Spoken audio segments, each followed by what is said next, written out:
താഴെ മുട്ടിയിട്ടുമില്ല, മേലെ മുട്ടിയിട്ടുമില്ല, ഇങ്ങനെ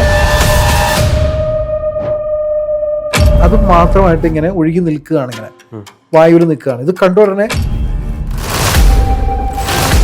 ഈ മരിച്ചുപോയ ഭാര്യയായിട്ട് ഇയാൾ ഓട്ടോ റൈറ്റിംഗ് എന്ന് പറയുന്ന ഒരു ലെവലിൽ കോണ്ടാക്ട് ചെയ്യുമായിരുന്നു. ഇതേക്കുറിച്ച് ദേവനാഗരി മക്കളുമായിട്ട് കോണ്ടാക്ട് ചെയ്ത പോലെ.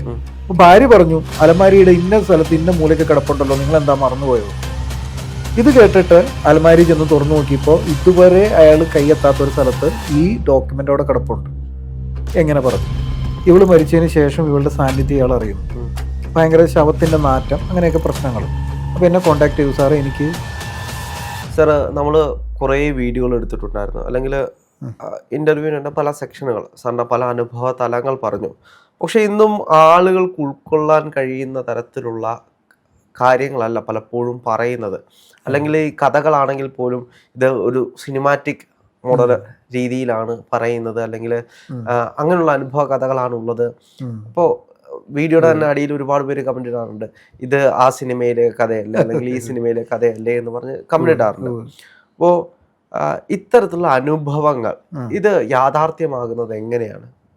നല്ലൊരു ചോദ്യമാണത്. കാരണം ഒരുപക്ഷെ ഇതിനു മുമ്പ് ചോദിച്ചിട്ടുള്ള പ്രേക്ഷകരുടെ പലരുടെയും ചോദ്യത്തിനുള്ള ഒരു ഉത്തരവായിരിക്കും. അവരെല്ലാം ചോദിക്കുന്നത് ശാസ്ത്രം ഇത്രയും വളർന്നു നിൽക്കുന്ന ഒരു സാഹചര്യത്തിൽ എങ്ങനെയാണ് ആളുകൾ ഇങ്ങനെ പെരുമാറുന്നുണ്ടോ, അല്ലെങ്കിൽ ഇതൊക്കെ പറ്റിയവരാണ്, അല്ലെങ്കിൽ അങ്ങനെ വരുന്ന ആളുകളൊക്കെ ഭ്രാന്തുള്ളവരാണ് ഇങ്ങനെയുള്ള കാര്യങ്ങളിലേക്കൊക്കെ പോകുന്നത്, അല്ലെങ്കിൽ അവർക്ക് ഭ്രാന്ത് ഉണ്ടായതുകൊണ്ടാണ് ഇങ്ങനെയുള്ള കാര്യങ്ങൾ ചെയ്യുന്നത് എന്ന് പറയാറുണ്ട്. ഇത് യഥാർത്ഥത്തിൽ ഒരു ഭ്രാന്താണോ? അത് എല്ലാവർക്കും അക്സെപ്റ്റ് ചെയ്യാൻ കഴിയുന്ന കാര്യമായിരിക്കില്ല. ഇതൊരു ഭ്രാന്താണോ, അതോ ഇത് ഒരു യാഥാർത്ഥ്യമായിട്ടുള്ള മറ്റൊരു എൻറ്റിറ്റീസിന്റെ അറ്റാക്കിംഗ് ആണോ? തീർച്ചയായിട്ടും ഇതൊരു യാഥാർത്ഥ്യം തന്നെയാണ്. എന്നാൽ വേറെ ചില കേസുകൾ എടുത്താൽ സൈക്കോളജിക്കൽ റിയാക്ഷൻ കൊണ്ടും ഉണ്ടാവാം. ഫോർ എക്സാമ്പിൾ, സബ് കോൺഷ്യസ് മൈൻഡിൽ ഇപ്പോൾ ഇന്നൊരു ലേഡി എന്നോട്, എൻ്റെ ഒരു സുഹൃത്തിൻ്റെ ഭാര്യയാണ്, ഗൾഫിൽ നിന്ന് വിളിച്ചപ്പോൾ പറയുമായിരുന്നു, അവൾ ആദ്യത്തെ കുട്ടിയെ പ്രഗ്നൻ്റ് ആയിട്ട് പ്രസവിച്ചു. അത് പ്രിമേച്വർ ബർത്ത് ആയിരുന്നു ആ കുട്ടിയെ. അപ്പോൾ ഭയങ്കര കെയർ കൊടുത്ത് വളർത്തിയത്, വളരെ തൂക്കമൊക്കെ കുറവായിരുന്നു. ആ കുട്ടിയെ തോളത്തിട്ടുകൊണ്ട് ഫ്രണ്ടിലെ ആ മുറിയിൽ ഉലാർത്തിക്കൊണ്ടിരിക്കുകയാണ്, ഫ്രണ്ടിൽ അങ്ങോട്ടും ഇങ്ങോട്ടും. അങ്ങനെ ഉലാർത്തിക്കൊണ്ടിരിക്കുമ്പോൾ 8 തവണയെങ്കിലും അങ്ങോട്ടും ഇങ്ങോട്ടും നടന്ന ശേഷം ഫ്രണ്ടിലേക്ക് നടക്കുന്ന സമയത്ത് അവരുടെ പഴയ വീടാണ്. പഴയ വീടിൻ്റെ വലിയ ജനലിലെ കണ്ടിട്ടില്ലേ, ഈ ഗ്ലാസിൻ്റെ ജനൽ കണ്ടിട്ടില്ലേ, പഴയ വീടുകളാണ്. ഈ ആലപ്പുഴ ഭാഗത്തുള്ള ഒരു പഴയ വീടാണ്. ആ പഴയ വീടിൻ്റെ ആ വലിയ ജനലിൻ്റെ ഉള്ളിൽ കൂടെ ഒരു എന്താ പറയുക, വെള്ളി വെളിച്ചം പോലൊരു വെളിച്ചം, ഒരു 7 അടി പൊക്കം, താഴെ മുട്ടിയിട്ടുമില്ല, മേലെ മുട്ടിയിട്ടുമില്ല, ഇങ്ങനെ അത് മാത്രമായിട്ട് ഇങ്ങനെ ഒഴുകി നിൽക്കുകയാണ്, ഇങ്ങനെ വായുവിൽ നിൽക്കുകയാണ്. ഇത് കണ്ട ഉടനെ പെട്ടെന്ന് ശബ്ദം നിലച്ചു, കണ്ണടച്ചു, കൊച്ചിനെ ഇങ്ങനെ ചേർത്ത് നെഞ്ചത്ത് പിടിച്ചു എന്നാൽ ലേഡി പറയുകയാണ്. ഇതേ സമയത്ത് നമ്മൾ ആരെങ്കിലും അവിടെ ഉണ്ടായിരുന്നെങ്കിൽ നമുക്കത് കാണാൻ പറ്റിക്കൊള്ളണമെന്ന് നിർബന്ധമില്ല. ഇവിടെ ഒരു വാസ്തവം മനസ്സിലാക്കേണ്ടത് രാഹുലെ, നമ്മൾ ഓരോ കാര്യങ്ങൾ കാണുന്നത് വിളിച്ച് പറയുന്നുണ്ട്, അത് ജനങ്ങൾ അറിയാൻ വേണ്ടിയിട്ടാണ്. ചില രഹസ്യങ്ങളാണ് അത് പരസ്യമാക്കുന്ന ആളുകളുടെ അറിവിലേക്ക് വേണ്ടിയിട്ടാണ്. ഇപ്പം എൻ്റെ അടുത്ത് വരുന്ന എല്ലാവരും ഒന്നും ഭ്രാന്തരൊന്നുമല്ല. ഞാൻ കുറച്ചു മുമ്പ് അവതരിപ്പിച്ച ഒരു സ്ത്രീയുടെ കാര്യം പറഞ്ഞു. അവർ വളരെ നാച്ചുറലായിട്ട് സംസാരിക്കുന്ന, വളരെ ബോധമുള്ള, യാഥാർത്ഥ്യ ബോധമുള്ളൊരു സ്ത്രീയാണ്. പക്ഷെ അവർക്ക് ആ ബാധ കയറുന്ന സമയത്ത് മാത്രമേ അവർ അങ്ങനെ സംസാരിക്കുന്നുള്ളൂ. അപ്പോൾ അവർ ഭ്രാന്തരാന്ന് പറയാൻ പറ്റുമോ? ഇല്ല, ഒരിക്കലുമില്ല. പിന്നെ ഞാൻ കാണുന്ന കാര്യങ്ങൾ, അനുഭവിക്കുന്ന കാര്യങ്ങൾ, അല്ലെങ്കിൽ ഒരു ചാത്തനെ നേരിടുന്നു, അല്ലെങ്കിൽ അവർ ഉച്ചാരണം ചെയ്യപ്പെടുന്നു, ഇതൊക്കെ പറയുമ്പോൾ ആളുകൾ, ഇപ്പോൾ ആധുനിക ശാസ്ത്രം പഠിച്ച ആളുകൾ ശാസ്ത്രത്തിൻ്റെ കണ്ണിലൂടെയാണ് കാണുന്നത്.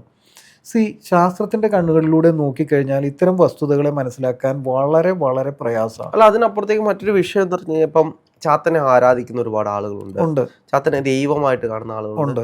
ഇവർക്കത് അക്സെപ്റ്റ് ചെയ്യാൻ കഴിയുന്നില്ല, അല്ലെങ്കിൽ ആ ചാത്തൻ അങ്ങനെ ഒരു അറ്റാക്ക് ചെയ്യുന്ന ഒരു ദൈവമല്ല എന്ന് പറയുന്ന പല ആളുകളുമുണ്ട്. അപ്പോൾ അതെങ്ങനെയാണ്? അത് ആരാധനയുടെ തലത്തിൽ വരുമ്പോൾ അത് ഉപാസനയായി മാറുകയാണ്. ഉപാസനാമൂർത്തിയെ ഒരിക്കലും വെറുക്കാൻ ഒരാൾക്ക് പറ്റില്ല. അപ്പം അങ്ങനെ ഒരു സംഗതിയെക്കുറിച്ച് വേറൊരാൾ എതിരെ സംസാരിക്കുമ്പോൾ അവർ തീർച്ചയായിട്ടും പ്രതികരിച്ചെന്നിരിക്കും. പക്ഷേ എവിടെയോ ഞാൻ കേട്ടു, നമ്മൾ ഇതിലുള്ള ഇൻ്റർവ്യൂവിൽ തന്നെ, ഇതിനൊക്കെ ആരാധിച്ചു കഴിഞ്ഞാൽ അവസാനം വരുമ്പോൾ ഇത് നമ്മളെ ഏറ്റെടുക്കുന്ന ഒരു അവസ്ഥയിലേക്ക് എത്തും. അത് ഞാൻ അബാക്ക് ഡിബേറ്റിൽ പറഞ്ഞിരുന്നു, അതാതിരെയാണ് ഇൻ്റർവ്യൂ ചെയ്തിരുന്നത്. അവിടെ കൃത്യമായിട്ട് ഞാൻ പറഞ്ഞിട്ടുണ്ട്, ഇത് നമ്മൾ എന്തിനെ പൂജിക്കുന്നോ അത് നമ്മളായി മാറും. കാരണം ഇത് എനർജിയുടെ കളിയാണ്. നമ്മൾ കാണുന്ന പോലെ വെറുതെ ഒരു വ്യക്തിയുടെ കളിയല്ല, നമ്മൾ കളിക്കുന്ന ഒരു എനർജി ആയിട്ടാണ്. അവിടെ എനർജിയുടെ നിയമങ്ങളാണ് ബാധകമായിട്ടുള്ളത്. അപ്പോൾ ആ എനർജി നമ്മിലേക്ക് വരാൻ തുടങ്ങും. പിന്നീട് ആ സ്വഭാവങ്ങൾ നമ്മിലേക്ക് വരാൻ തുടങ്ങും. അത് വാസ്തവമാണ്. ഇനി ഇത് നിങ്ങൾക്ക് കാണാൻ പറ്റുന്നുണ്ട്, ഞങ്ങൾക്ക് കാണാൻ പറ്റുന്നില്ലല്ലോ എന്നൊരാൾ ഒരിക്കൽ കമൻ്റ് ഇട്ടിരുന്ന കണ്ടു. നിങ്ങൾക്ക് മാത്രമേ കഴിവുള്ളൂ. ഇത് മനസ്സിലാക്കേണ്ട വേറെ ഒരു സത്യം എന്ന് പറയുന്നത്, ഒരു കോടി ജനങ്ങളെ എടുത്താൽ ചിലപ്പോൾ ഒരു 10, 20, 25 ആൾക്കാർക്ക് മാത്രമായിരിക്കും കഴിവുണ്ടാവും. അപ്പോൾ ഇത് പറ്റാത്തവരുടെ എണ്ണമല്ലേ കൂടുതൽ? അവ എതിർക്കുന്നവരായിരിക്കുമോ കൂടുതൽ, ഇതിനെ അനുകൂലിക്കുന്നവരായിരിക്കുമോ? എതിർക്കുന്നവരെ. അതാണ് വാസ്തവം. അപ്പോൾ അതുകൊണ്ടാണ് നമ്മളൊരു വളരെ അതിശയകരമായ അനുഭവം യാഥാർത്ഥ്യമായിട്ട് പറയുമ്പോൾ ആളുകൾക്കത് അയഥാർത്ഥമാണെന്നും ഏതോ സിനിമാ കഥകളുമാണെന്നൊക്കെ. ഇപ്പം എൻ്റെ ജീവിതത്തിലുള്ള അനുഭവങ്ങൾ ശരിക്കും ഒരു സിനിമയാക്കി കഴിഞ്ഞ് കഴിഞ്ഞാൽ വളരെ വിജയിക്കുന്ന ഒരു സിനിമ ഉണ്ടാക്കാം. ഇപ്പം ലോക പോലെയുള്ള പടങ്ങളൊക്കെ വന്നത് അങ്ങനെയാണ്. ഇത് എനിക്ക് അതിശയം തോന്നിയില്ല. മരിച്ചു പോയൊരു വ്യക്തിയുടെ വസ്തുക്കൾ, അവരിൽ അതിൻ്റെ എനർജി ഉണ്ടാവും. പ്രത്യേകിച്ച് അപകട മരണം. ഞാൻ പറയാം, ഇപ്പോൾ ഒരാളാണ് ഈ മരിച്ചു കഴിഞ്ഞാൽ അവരുടെ വസ്ത്രങ്ങളെല്ലാം കത്തിച്ച് കളയണം എന്ന് പറയുന്നത് അതുകൊണ്ടാണ്. അതെ, വാസ്തവമാണ്. ഇപ്പോൾ എൻ്റെ അടുത്ത് വന്നൊരു സ്ത്രീ, അവരുടെ ഹസ്ബൻഡ് KCB എഞ്ചിനീയർ ആയിരുന്നു. ആൾ മരിച്ചുപോയി.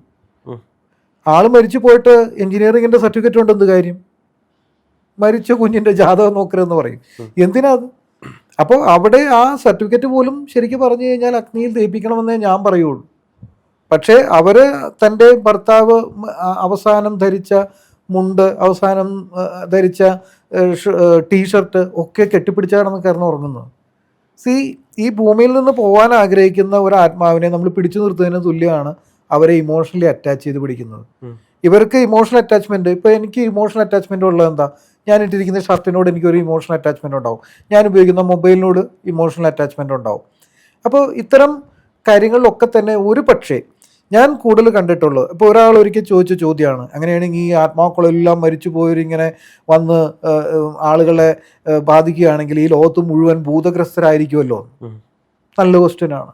ഭൂതഗ്രസ്തരായനെ, പക്ഷെ അങ്ങനെ സംഭവിക്കുന്നില്ല. എന്തുകൊണ്ട്? മരിക്കുന്ന എല്ലാവരും പോകുന്ന ഒരു തലത്തിലല്ലെന്നേ. സാധാരണ മരണം നടന്ന ഒരു ക്യാൻസർ രോഗം വന്ന് കിടന്ന് മരിക്കുന്ന ഒരു 70 വയസ്സുകാരൻ, അവരുടെ മരണം സാധാരണ മരണമാണ്, സ്വാഭാവിക മരണമാണ്. അതേസമയം ഇതേ വ്യക്തി തൂങ്ങി മരിക്കുകയാണെങ്കിൽ സംഗതി മാറി. മനസ്സിലായോ? ഞാൻ മനസ്സിലാക്കിയെടുത്തോളം മരണശേഷം പല ആത്മാക്കൾ പോകുന്നത് പല തലത്തിലാണ്. എന്തുകൊണ്ട്? ഓരോരുത്തർക്കും അവരുടേതായ കോൺഷ്യസ്നെസ് ലെവലുണ്ട്, ഒരു ബോധാവസ്ഥയുണ്ട്, ബോധതലം എന്ന് വേണമെങ്കിൽ നമുക്ക് സ്പിരിച്വാലിറ്റിയുടെ ഭാഷയിൽ ഞങ്ങൾ വിളിക്കുന്നത് ബോധതലം എന്നാണ്. ഓരോ മനുഷ്യർക്കും അവരുടേതായ ബോധതലമുണ്ട്.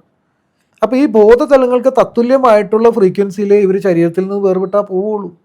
അല്ല, ഞാൻ മറ്റൊരു സംശയം ചോദിച്ചോട്ടെ. ഇപ്പോൾ ഇത്തരത്തിൽ മരിച്ചുപോയ അല്ലെങ്കിൽ തൻ്റെ പ്രിയപ്പെട്ട ആളുകളുടെ ഒരുപാട് കാര്യങ്ങൾ മരണശേഷവും സൂക്ഷിച്ചിരിക്കുന്ന ഒരുപാട് ആളുകളുണ്ട്. അവരിത് സൂക്ഷിച്ചു വെക്കുമ്പോൾ അവരോടൊപ്പം അവർ എനർജി നിലനിൽക്കുമോ? എനർജി നിലനിൽക്കും. ചിലത് ദോഷം ചെയ്യും, ചിലത് ദോഷം ചെയ്യില്ല. അതാ കോൺഷ്യസ്നെസ്. അവർക്ക് ഏറ്റവും വലിയ ആഗ്രഹം എന്ന് പറയുന്നത് അവർ ആ പ്രിയപ്പെട്ട ഒരാളോട് ഒന്ന് സംസാരിച്ചിരുന്നെങ്കിൽ ചിലപ്പോൾ അവസാനത്തെ ഘട്ടത്തിലായിരിക്കും. അപ്പോൾ അങ്ങനെ ആഗ്രഹിച്ചിരിക്കുന്ന ഒരുപാട് മനുഷ്യരുണ്ട്. അവർക്ക് അത് എങ്ങനെ സാധിക്കുമല്ലോ? എങ്ങനെ സാധിക്കും? അവർ വർഷങ്ങളായിട്ട് ആഗ്രഹിക്കുന്ന അങ്ങനെയായിരിക്കും. അതെ, ഒന്ന് സംസാരിക്കണം, 1 മിനിറ്റ്, ഒരു നേരമെങ്കിലും ഒന്ന് സംസാരിക്കണം എന്നായിരിക്കും. അവർക്ക് എങ്ങനെയാണ് അത് സംസാരിക്കാനുള്ള സാഹചര്യം ഉണ്ടാക്കി കൊടുക്കുക? ഒരു മീഡിയത്തിലൂടെ ഇത് സാധിക്കും. ഫോർ എക്സാമ്പിൾ, ഇപ്പോൾ ഗുർഷിത് ദേവ്നാഗരി എന്ന് പറയുന്ന ഒരു ലേഡി എഴുതിയൊരു ബുക്കാണ് പരലോക നിയമങ്ങൾ. അത് വായിച്ചിട്ടുണ്ടോ? എനിക്കൊന്നു നമ്മുടെ ഇവിടെ വന്നിട്ടുള്ള ഒരുപാട് ആളുകൾ ഇതിനെ പറ്റിയുള്ള ഒരുപാട് കഥകൾ പലപ്പോഴും പറഞ്ഞിട്ടുണ്ട്. പരലോക നിയമങ്ങളിലെ അനുഭവം കറക്റ്റ് ആണെന്നുള്ളതിന് ബെസ്റ്റ് എക്സാമ്പിൾ ആരാന്നറിയോ? നമ്മളുടെ നാട്ടിൽ ജീവിച്ചിരുന്ന പ്രശസ്തനായിട്ടുള്ള ഹൈക്കോടതി ജഡ്ജൊക്കെ ആയിട്ടുണ്ടായിരുന്ന ഒരു ജഡ്ജുണ്ട്. അദ്ദേഹത്തിൻ്റെ ഭാര്യയായിട്ട് സംസാരിക്കുമായിരുന്നു മരണത്തിന് ശേഷം. വളരെ നമുക്ക് രസകരമായി തോന്നുന്ന വേറൊരു വസ്തുത, അദ്ദേഹം ഒരു ഡോക്യുമെൻ്റ് എവിടെയോ വെച്ച് മറന്നുപോയി. അലമാരിയിൽ ഏത് ഭാഗത്താണ് വെച്ചേക്കുന്നതൊന്നും, അലമാരിയിലാണോ അതോ ഇനി വേറെ പെട്ടിയിലാണോ, ഇതൊന്നും അറിയില്ല. ഈ മരിച്ചുപോയ ഭാര്യയായിട്ട് ഇയാൾ ഓട്ടോ റൈറ്റിംഗ് എന്ന് പറയുന്ന ഒരു ലെവലിൽ കോണ്ടാക്ട് ചെയ്യുമായിരുന്നു. ഇപ്പം ഈ ഗുർഷിത് ദേവ്നാഗരി മക്കളുമായിട്ട് കോണ്ടാക്ട് ചെയ്ത പോലെ. അങ്ങനെ ചെയ്തിട്ട് ജസ്റ്റിസ് കൃഷ്ണയ്യർ അവരുടെ മരിച്ചുപോയ ഭാര്യയായിട്ട് സംസാരിക്കുമായിരുന്നു.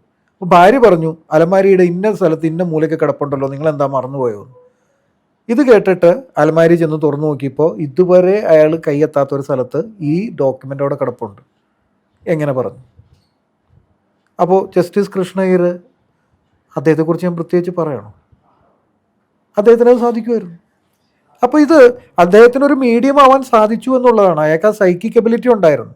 ഈ സൈക്കിക് എബിലിറ്റി ഉള്ള ഏത് വ്യക്തിക്കും വേണമെങ്കിൽ ഒരു സോളിനെ അറ്റാച്ച് ചെയ്ത് പിടിക്കാം, അല്ലെങ്കിൽ അവരോട് സംസാരിക്കാം. ഈ സൈക്കിക് എബിലിറ്റി ഇല്ലാത്ത ആളുകൾക്ക് സംസാരിക്കാൻ കഴിയും. കാരണം അവരുടെ ആഗ്രഹമായിരിക്കും മരണപ്പെട്ടു പോയിട്ടുള്ള അവരുടെ പ്രിയപ്പെട്ട ഒരാളോട് അവസാനമായിട്ട് എന്തെങ്കിലും സംസാരിക്കണം. ചിലപ്പോൾ അവസാനമായിട്ടൊന്നും കാണാൻ കഴിഞ്ഞു കാണില്ല, അല്ലെങ്കിൽ അവസാനമായിട്ട് സംസാരിക്കാൻ കഴിഞ്ഞില്ല, പിണക്കമായിരിക്കും. അപ്പോൾ ഏറ്റവും പ്രിയപ്പെട്ട ഒരാളായിരുന്നു, പക്ഷെ അവസാനമായിട്ട് ഒന്ന് സംസാരിച്ചെങ്കിൽ അവരുടെ ജീവിതം മുന്നോട്ട് പോകുമെന്ന് ചിന്തിച്ചിരിക്കുന്ന ഒരുപാട് ആളുകളുണ്ട്. പാലക്കാട് നിന്ന് ഒരു തമിഴ് ചുവയുള്ള ഭാഷയിൽ സംസാരിക്കുന്ന ഒരു മലയാളി എന്നെ വിളിച്ചു. ഭാര്യ തൂങ്ങി മരിച്ചതാണ്. ചെറുപ്രായമാണ്, 2 കുട്ടികളാണുള്ളത്. 7 വയസ്സും 4 വയസ്സൊക്കെ ഉള്ള കുട്ടികളെ ഉള്ളൂ. ഇവള് മരിച്ചതിന് ശേഷം ഇവളുടെ സാന്നിധ്യം ഇയാൾ അറിയുന്നു. ഭയങ്കര ശവത്തിൻ്റെ നാറ്റം, അങ്ങനെയൊക്കെ പ്രശ്നങ്ങൾ. അപ്പോൾ എന്നെ കോൺടാക്ട് ചെയ്തു. സാറേ, എനിക്ക് തലയ്ക്ക് ഒരു സ്ഥിരമില്ലാത്ത അവസ്ഥയാണ്, അവൾ എവിടെ എത്തിയെന്ന് എനിക്കറിയണം, അവളുമായിട്ടൊന്ന് സംസാരിക്കണം. അവളുമായിട്ട് അവസാനം സംസാരിക്കാനായിട്ട് പോകാൻ വേണ്ടിയിട്ട് ഞാൻ ഇത്തിരി വെള്ളം അടിക്കാൻ പോയി. ബാറിൽ പോയി തിരിച്ചു വന്നപ്പോഴേക്കും കുറച്ച് നേരം ഞങ്ങൾ തമ്മിലൊരു ചെറിയ വാക്തർക്കം ഉണ്ടായി. അതിനുശേഷം അരമണിക്കൂറിനുള്ള ആൾ തൂങ്ങി മരിച്ചു എന്നാണ് പറയുന്നത്. ഇറക്കുന്ന സമയത്ത് ആൾക്ക് ചൂടുണ്ടായിരുന്നു എന്നാണ് പറയുന്നത്. ആശുപത്രി മധ്യേ പോകുന്ന ആ വഴിക്ക് ആൾ മരിച്ചു.